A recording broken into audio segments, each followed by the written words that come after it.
East Timor's preparing for big changes. With counting underway in the historic referendum, the independence movement is planning a transition to government. Demonstrated in a practically 100% voter turnout. For the resistance movement, a sure sign of the popular will for independence.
Just moments ago, Australia officially accepted leadership of the United Nations peacekeeping force bound for East Timor. As of this morning, there were about 1,500 troops from Australia and other countries on East Timor. By tomorrow morning, there will be about 2,500. Bristling with armaments. Tobruk, the Australian heavy lift amphibious ship, is one of the main supply vessels. It's got around 22 light armoured vehicles stowed on board, ready to go. And giving troops full military powers, including the right to shoot to kill.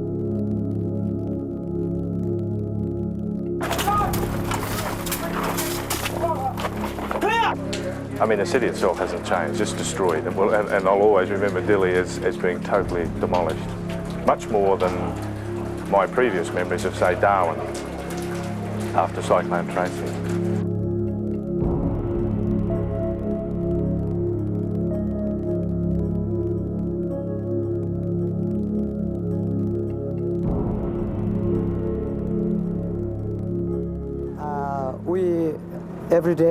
Every time we're very hungry. I must come to the stadium, take rice and something in here. Where is your house, Manuel? Yeah. Where is your house? Dili? Dili. Is it burned? Yes.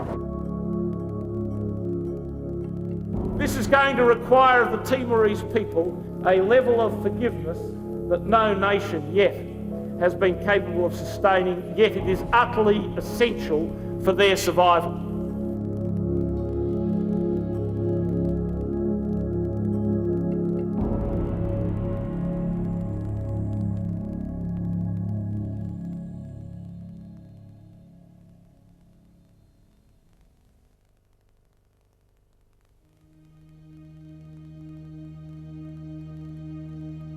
At certain times of the day, and from certain angles, East Timor looks very much like the tropical paradise it might one day become. Unfortunately for the world's newest nation, that day is not today. Taking place among the wasteland that is the remnants of the city of Dili is the most significant military undertaking in the Asia-Pacific region since World War II, Operation Stabilize. It is now just over 1 month since the first of the Australian-led interfet forces landed here. There are, as of this morning, almost 6,500 troops from 13 coalition nations on Timor, with that number expected to rise to around 10,000 over the coming weeks. On the streets of the capital, armoured personnel carriers roam ominously through the almost deserted ruins, whilst over near the harbour wharves, angry locals line the fortified perimeter, jeering the departing truckloads of Indonesian TNI troops who continue their uneasy exodus from the region. Out in the harbour itself, the Australian supply vessel HMAS Success is dwarfed by the massive American carrier USS Balu Wood, just 2 of 8 major fleet units in the area. Whilst perhaps not as immediately apparent as the army-based activities ashore, the maritime element of this operation is also truly multinational and very substantial. The RAN has been heavily involved from the outset, having thus far committed 9 major ships and over 1,000 personnel to the peacekeeping mission. Though its primary role to date has been the transportation and insertion of troops and equipment, this capability is just one of several the Navy brings to what is becoming a multifaceted and long-term operation. The role's changed over the time in East Timor. It started off with, well, it has been throughout in support of Army and the land operations. Initially, though, I think that just the sheer presence of ships off the coast gave an indication of Australia's commitment to the job in East Timor. So from the outset, I think the logistic support, plus the presence factor, the General likes to make a point of the presence factor and how comfortable that makes the troops ashore feel, and also demonstrates to the militia and the rest of the world a strong commitment by Australia to solving the problem. This commitment, however, is by no means Australia's alone.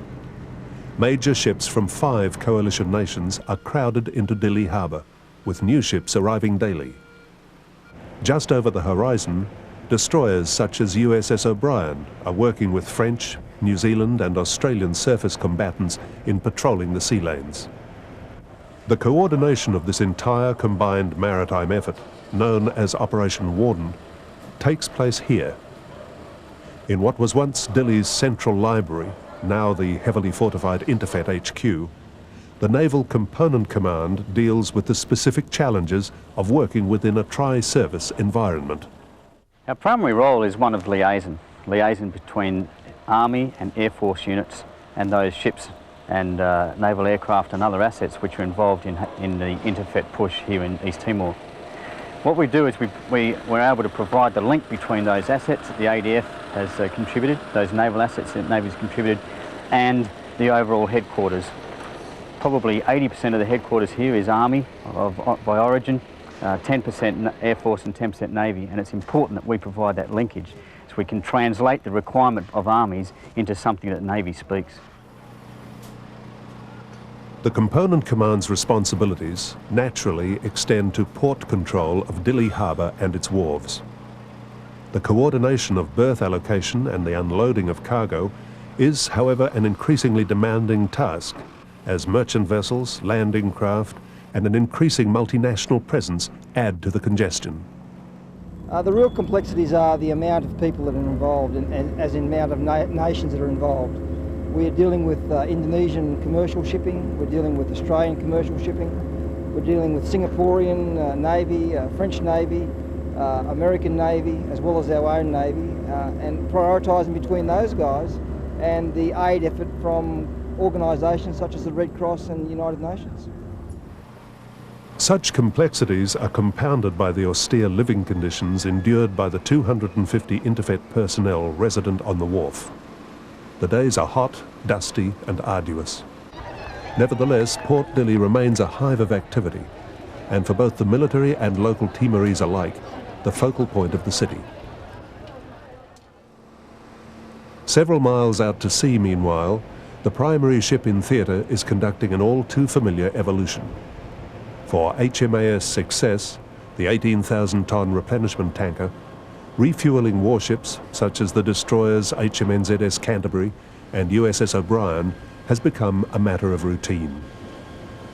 As Operation Warden Task Group Coordinator, her support role here is multifaceted and of central importance to the Interfet presence.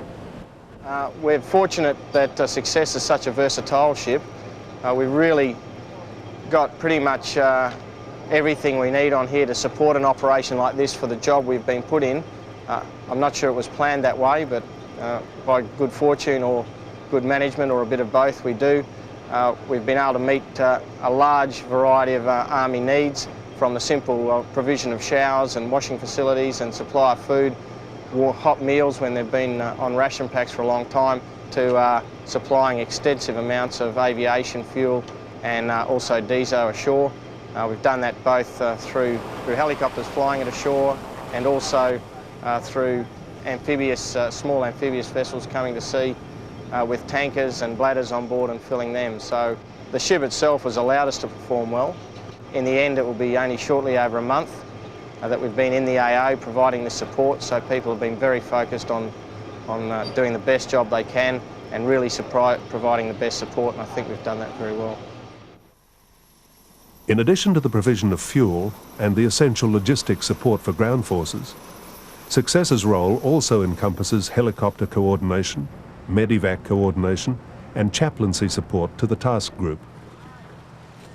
Also currently attached to Success, due to the special requirements of the operation, are two small but vitally important elements: Clearance Diving Team 4 and the RAN's Detached Hydrographic Survey Unit. Since initially surveying the Dili harbour and wharf areas in order to ensure the safe passage and berthing of interfet ships, the two units have subsequently conducted reconnaissance surveys on several other harbours throughout Timor. Both environmental and operational factors have made this task a demanding yet successful enterprise. In the area of beach survey, we have been training and assuming that we'd have a greater degree of notice than we actually have had. We've been training to clear a beach over 3 consecutive nights. In fact, all of our tasks have required us to clear the beach in one night, so we've had to modify what was a 3-day procedure down to one, but it's been effective, so it's proved itself to be very good. East Timor is largely uncharted, or it's using Indonesian charts, which the Dili chart in general is an example. A lot of the data is out of date. Huge swaths are unsurveyed.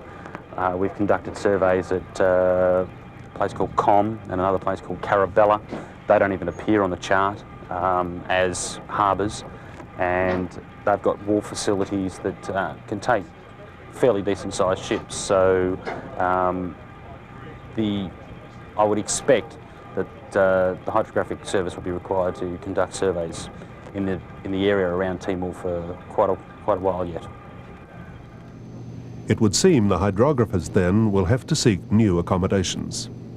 Success, having arrived in the region at HR on day 1, is scheduled to depart in less than a week. Her performance during that time is considered by the Interfet Command to have been exceptional. Some 6 weeks ago, when we first thought about Operation Spitfire, the announcement was made and the ship came alive. Everybody was prepared, everybody started thinking, everybody started moving. As the XO on board the ship, it was a pleasure to watch, because where there might have been tardy behaviour before, I had thinking people, I had working people, and it grew. And it has never really come off that plane. So, you know, you've got to look at that. A lot of sailors on board think they're doing a real job, and they are doing a real job. By the time of her departure, Success will have delivered to Interfet over 2 tons of food, 27 tons of fresh water, and over 20 million litres of diesel and aviation fuel. Meanwhile, on the other side of the island, the heavy lift ship HMAS Tobruk has arrived and lies at anchor in shallow water off the township of Suai. Suai lies on the southern coast of Timor, a mere 20 kilometres from the West Timorese border, presently the most likely flashpoint for the land forces. The majority of the township has, quite simply, ceased to exist, testament to a scorched earth policy of appalling vindictiveness. No buildings, no animals, no people. For Tobruk, today's duties involve the amphibious insertion of over 250 New Zealand, Irish and Canadian troops into the region, accompanied by the unload of 250 tons of stores and equipment. US Marine Super Sea Stallions can have the 25 containers ashore in a matter of hours. Tobruk's role in Operation Stabilise is to act as the all-important sea bridge between Australia and Timor, providing a logistics tail for the Army over the 400 miles that separates the two nations. This is the Tobruk's 8th consecutive run into Timor. To date, she has carried over 600 personnel, 100 armoured vehicles, 140 trucks and 600 pallets of stores into the AO. Tobruk is totally suited to this operation. It's shallow draft, can get in nice and close to the beach, as you can see in the background to me here, which reduces the time of getting troops ashore as well as equipment. We have both bow and stern door as well as 2 cranes that we can lift the cargo off, so we can do almost any role. We were doing some figures the other day, and we've done more amphibious operations in the last month than the ship has done in the last 2 years. The training has been first rate. Everyone works superbly on board the ship. They're fully trained in their jobs. It's regarding the amphibious operations, and I couldn't ask for a better crew or a better well-trained crew.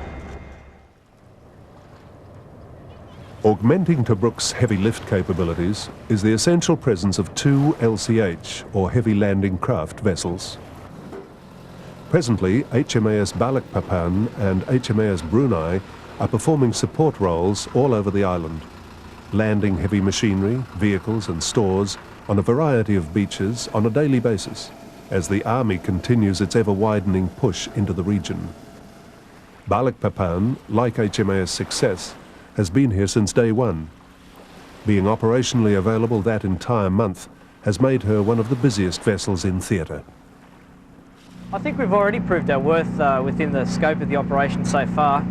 Certainly I would, I guess, egotistically say that we're mission essential at this stage, and I think that our importance within the scope of the operation will increase as the wet season comes on. Roads will become more and more impassable throughout the island, and certainly the air hours that are available will be limited. So I think the landing craft Heavy and HMAS Tobruk will really come into their own once the wet rolls on. Despite their 30-year age, the LCHs have to date fulfilled every one of their operational tasking requirements. A significant achievement, and one not without its rewards.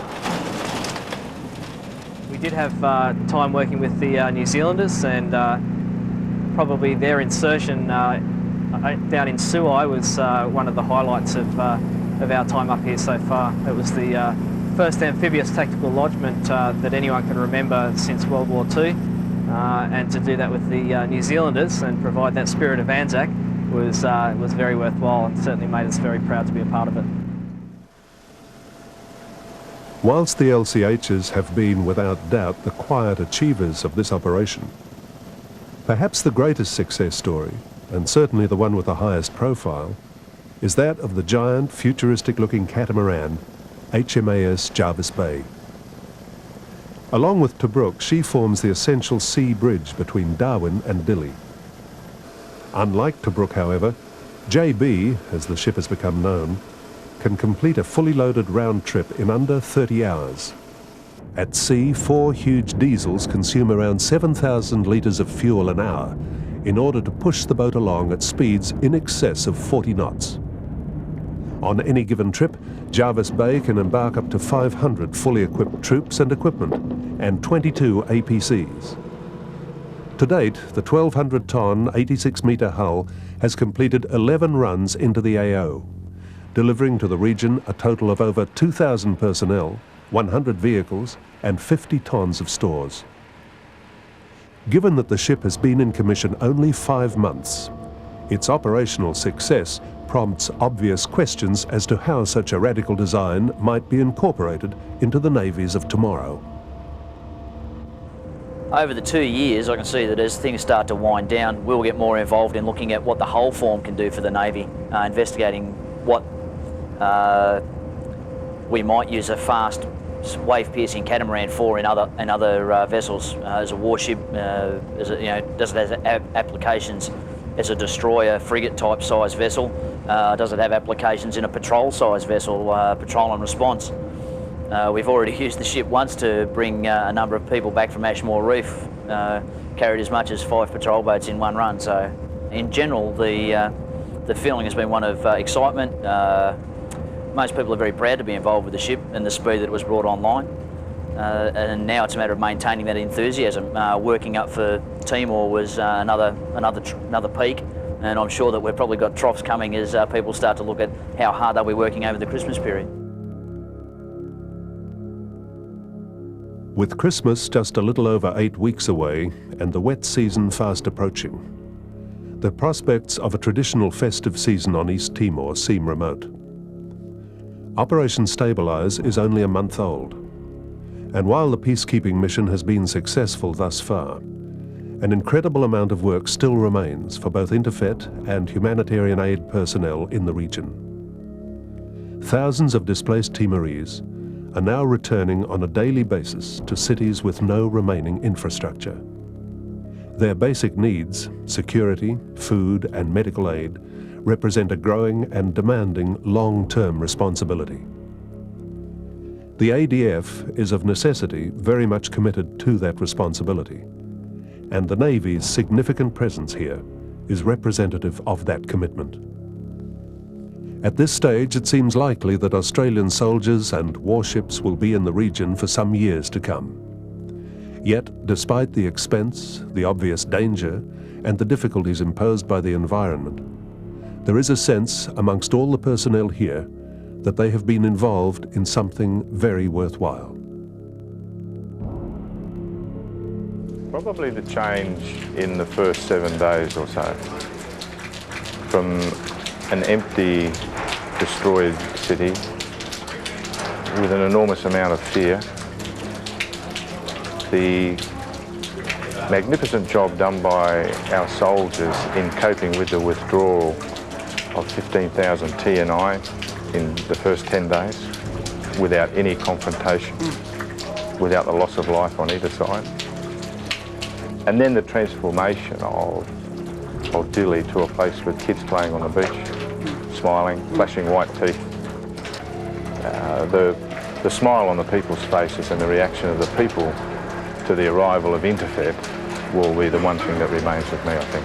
Yeah. I think the end state is something that we all can feel that we want, i.e. peace, cooperation between all three nations, a cooperating, safe environment for everybody. It's the machinations we have to go through in order to get to that end state, which will be interesting, and how the Navy does its role, how we represent the country, how our defence forces interact with both Timor and Indonesia will be the interesting part, and I think it's going to be a fascinating time for us, I really do. I think if I had to say one single thing, I think one would have to say that in a few years' time, maybe 5, maybe 15, one would be able to look back on this operation and Australia's involvement, Success's involvement and the Navy's involvement, and say that maybe we just were able to give a little bit of a helping hand to a small country as it was getting on its feet. And in a few years' time, I think we will hopefully, if all goes well, be able to look back on that and feel fairly proud and also well rewarded for our efforts here in the early days.